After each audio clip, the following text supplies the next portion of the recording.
जय श्री कृष्ण मित्रों। मेरे मित्रों को बहुत बहुत जय श्री कृष्ण। आज हम बात करेंगे कुंडली से जीवन साथी का नाम, उसका स्वभाव कैसे देखते हैं।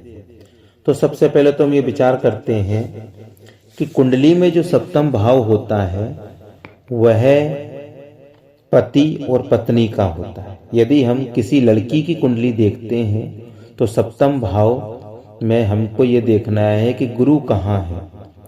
गुरु हमारे कुंडली में, लड़की की कुंडली में पति का योग बताता है सप्तम भाव। यदि लड़के की कुंडली है तो वह सप्तम भाव शुक्र से संबंधित पत्नी का योग बताता है। तो हमें देखना है कि सप्तम भाव में उसके स्वामी ग्रह और उसमें स्थित जो नक्षत्र है उसका विवेचन करना है।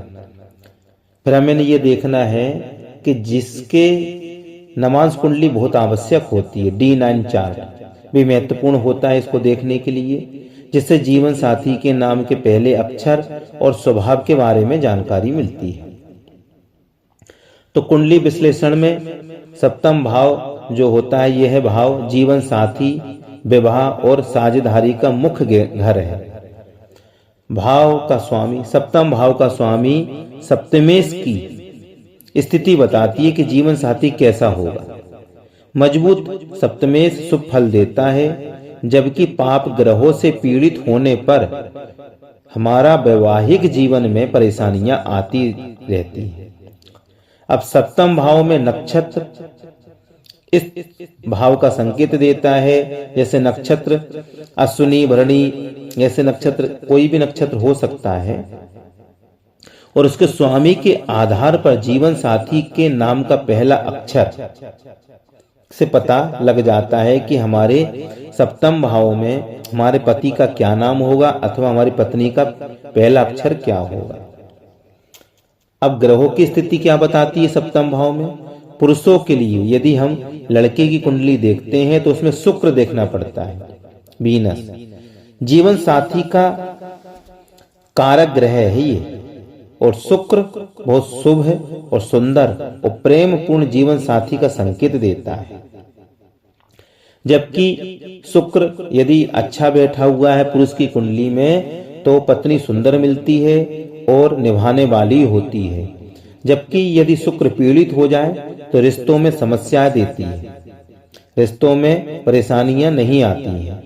महिलाओं के लिए कुंडली में सप्तम भाव में गुरु हो या गुरु की स्थिति अच्छी हो, किसी लड़की की कुंडली देख रहे हैं और गुरु उसमें अच्छा बैठा है जुपिटर, तो ये पति का कारक ग्रह माना जाता है। गुरु की स्थिति जीवन साथी की क्या बताता है, बोले बुद्धिमान होता है, सामाजिक स्थिति बताती है उसकी। अब नमांश कुंडली में कैसे देखते हैं, बोले यह विवाह और जीवन साथी के बारीक से बारीक चीजों का पता लगाती है।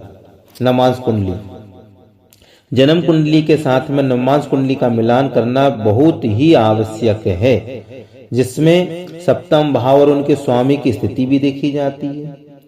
अब इसमें यह भी देखा जाता है कि ये तो कुंडली हमने मिला ली है, लेकिन इसमें दशा और गोचर भी बहुत आवश्यक है। तो इसमें कैसे देखते हैं, विवाह के योग बनने पर कौन सी दशा चल रही है या गोचर चल रहा है, इससे विवाह का समय और जीवन साथी के मिलने की अधिक से अधिक संभावना बन जाती है।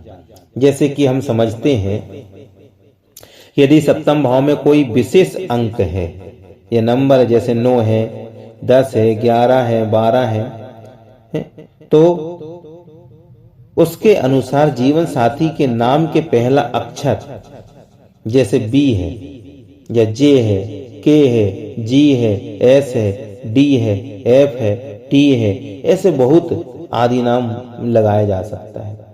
तो आपने देखा कि ज्योतिषी जो हम करते हैं, ज्योतिष में देखते हैं कुंडली के अंदर, तो सप्तम भाव में बैठे नक्षत्र के पद पर भी बड़ा ही विशेष गहन अध्ययन करना पड़ता है और इससे सटीक बनाते हैं, सटीक बातें निकलती हैं। तो अभी आपने देखा, मैंने बताया आपको कि जीवन साथी का नाम जानने के लिए हमें क्या, बोले सप्तम भाव, उसके स्वामी और उसमें स्थित नक्षत्र ग्रहों के प्रभाव को नवमांश कुंडली के साथ मिलाकर के देखना पड़ता है, जो एक बहुत ही कठिन प्रक्रिया भी मानी जाती है।